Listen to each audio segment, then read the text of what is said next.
Welcome to the Living on Purpose and Not by Accident podcast, brought to you by Summit Financial Group and Remedy Live.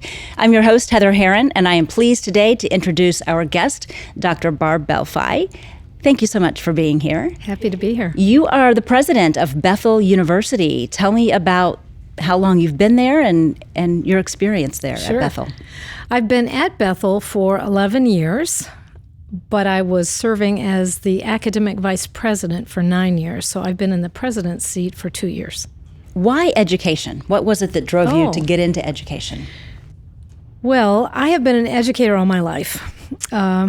It probably began, seriously, in high school. We had a wonderful youth group, and our youth sponsors were very specific about making sure that the students led the youth group. And so we would rotate opportunities to literally teach the lesson. And I remember as a teenager getting that opportunity and, the proverbial light bulb went off and I loved it. I loved being, planning something and being in front of people and teaching that. And so I pursued an education degree. So I actually taught middle school for 10 years and then had this desire to go into college teaching where I was able to teach teachers to teach, particularly in a Christian college setting, and then slowly moved into administration. So it's been kind of my whole life. Yeah. So the title of the podcast is Living on Purpose. What does that mean to you? Well, it's such a good name. I mean, kudos. What a great phrase.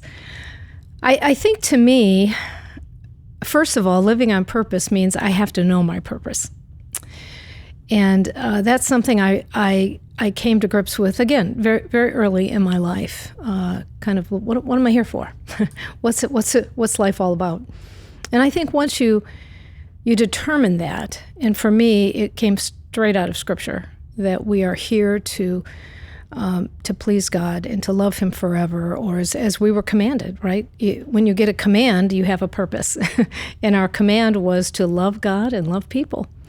And so that became my purpose, and I began to set my life in a way that I would be able to do just that. And that has been something very important to me, and I feel like I've consistently done that and faced that. Is it something that comes naturally, or do you find yourself really having to be intentional about sticking with your purpose? I guess a little bit of both, but for me, it did come naturally. There was a natural sense, and probably for whatever reason, parental influence and church influence. But for me, I think it's also just the way my personality, it did become natural. I had to do something that matched the seeking of your purpose. I remember a speaker one time talking about every person in the world needs to feed their stomach and feed their soul. So you have to pay the bills, but you have to do something that gives you purpose and feed your soul. And he said, for some people, those are two different things. You do a job that pays a bill, but you maybe do something in volunteer work or something that just feeds your soul, right? For me, I knew early on I had to make sure those were together. that was important to me, that whatever I was called to do, that would be something joined together. And I've just been grateful that that's been the case. As an educator, you probably run across many younger people who are on the journey of finding their own purpose. And how do you counsel them? How do you teach someone or help someone as they're trying to discover what their purpose is? Well, I think you do everything you can to direct them to that question. What do you think you're here for? Well, or maybe another question is there an eternity? Is this life it?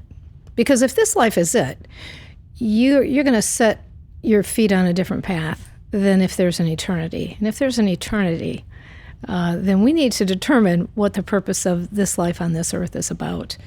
And of course, for me, every opportunity is to direct those young people to Scripture.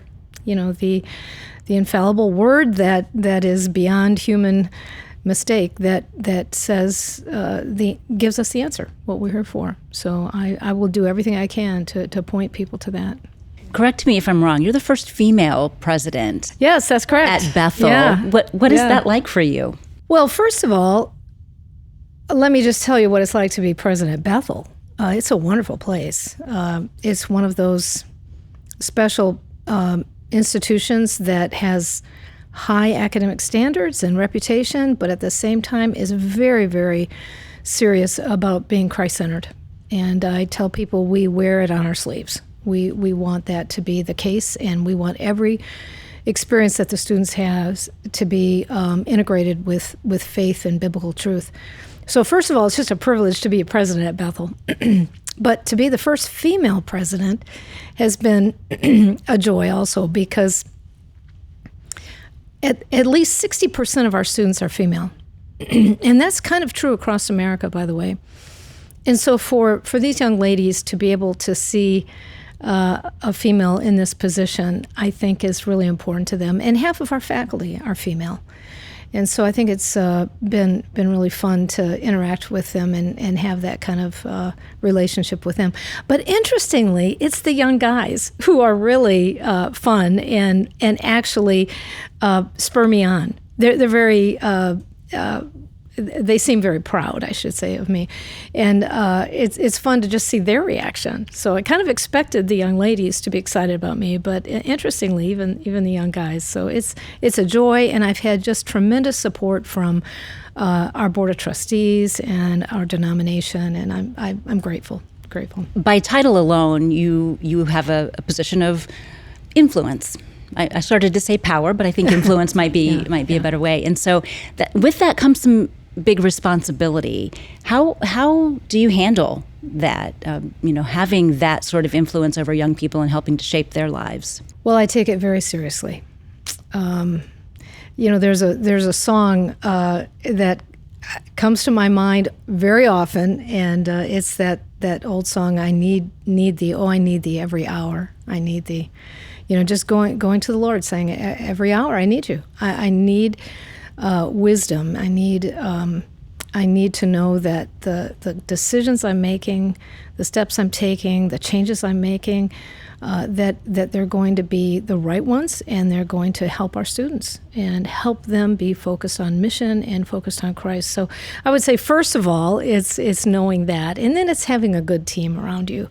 I'm grateful to have that, a good Board of Trustees, and so I have people who encourage me and give me space to maybe even make some mistakes, and move on from that. But boy, I have never felt it to be more important to lean daily, hourly on Christ and just seek His face, and particularly in the culture that we're in. Mm-hmm. Any final takeaways of advice that you could offer to someone who is perhaps still in that journey of finding their own purpose? There's a verse in Proverbs, it's I think at the end of chapter 4, a couple verses that talk about just get on the path. Get on the path toward Christ, and get on the path toward your purpose. Do it on purpose, not by accident. Make choices that you're going to stay on a path that appropriately feeds the purpose for which you're made. And then the verse goes on and says, don't be distracted. Just don't get distracted. Don't turn left, don't turn right. Stay on the path. And our culture today is so distracting. It is heartbreaking to see it used to be we were worried about students being illiterate, maybe biblically illiterate. Now it's more of a concern about being biblically misinformed. And that's a different pivot to how you approach that. So to really to come to grips with the Scripture being the truth of God, and seek it, study it, stay on the path, don't be distracted, don't turn to the left, don't turn to the right, even though it may be enticing and something may be more interesting. God's faithfulness in your doing that will be incredible. Thank you so much for sharing some of your thoughts with us today. Yeah, it's great to be here. Thank you. We appreciate it. And thank you for watching.